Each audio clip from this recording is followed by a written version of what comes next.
So one of the best gifts our kids ever gave to us is this food saver. It is great for storing, we'll get 40 pounds of chicken, or we'll cut an avocado in the morning and only want to use half of it. You name it, we store all kinds of things with our food saver. We love it. But there are 5 or 6 little issues you got to know about. And if you don't, it can be really frustrating. So let me walk you through those 5 or 6 items. Okay, so the first issue you have to know about is that it overheats. I just sealed that side of the bag. If I go ahead and try to seal the other side right now, you see that red light flashing? Yeah, there's got to be some time in between. In fact, if I try it again right now, oh, it's going to start it. Usually you got to wait about 20 seconds in between seals. Now, if I do a lot of work, like I say, I'm doing 40 pounds of chicken or something, sometimes I have to wait 2 or 3 minutes and let that thing just cool down. Otherwise, I get that air and I have to just wait. Now, the second issue I have sometimes is that, especially if I'm doing something moist, you got a choice between dry and moist food. If I'm doing something moist, sometimes this little tray will fill with moisture. Okay, nothing in there now, but it'll fill up. And if it gets full, the light flashes just like it is there, and I can't use the food saver until I empty it out. Some people stick it in the dishwasher. For me, I usually just dump it in the sink, spray it out good, and just keep moving. Because if I'm doing, like I say, if I'm doing a bunch of chicken or hamburger or whatever, I don't have time to wait for it to go through the dishwasher. I just empty it out, rinse it out, and stick it back in there.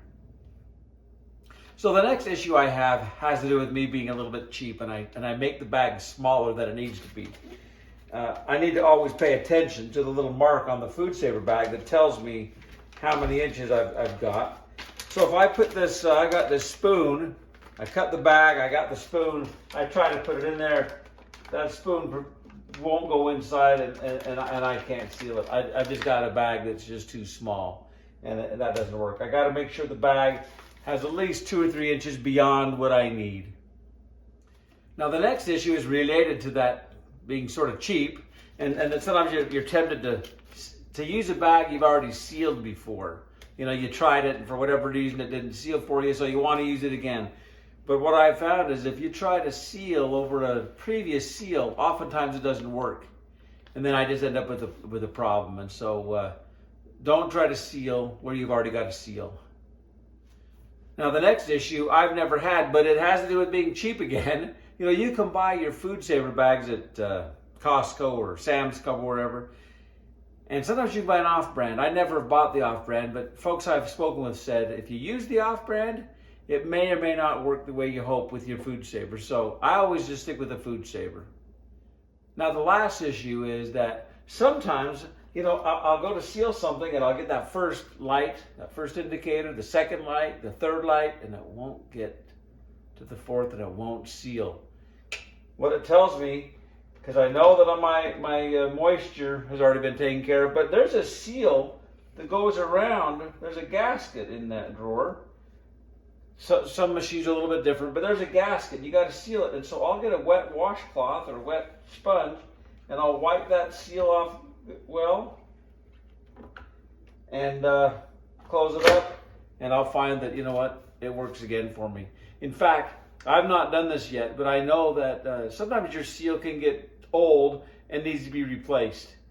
So if you're having trouble and you think it's just not quite sealing the way it should, I mean the machine, you might want to check and see if you need to replace the gasket.